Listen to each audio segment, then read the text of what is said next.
taong walang pag-asang magbago, nasa sayo yun eh. Pwede kang magbago kung babaguhin ka ng Diyos. Kaya hihingi ka muna ng awa sa Diyos. Kasi kung ikaw lang mag-isa, hindi ka naman magbabago eh. 10:23 ng Jeremias.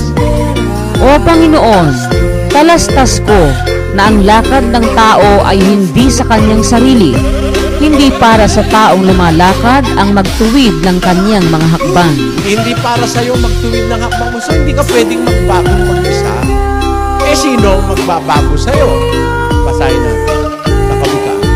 This says, Ang puso ng tao ay kumakatha ng kanyang lakad, ngunit ang Panginoon ang nagtutuwid ng kanyang mga hakbang. ang Diyos lang naman ang makakapagbago sa'yo eh. Pati nga puso, pwede niyang baguhin eh. Sa isang talata ng Ezekiel.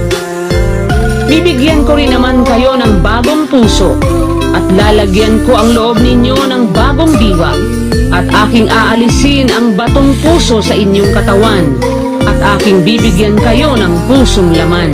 Kahit matigas puso mo, kayang baguhin ng Diyos yan. Kung sasampalataya ka. Yun lang naman ang kailangan ng Diyos eh. Hinihintay ng Diyos.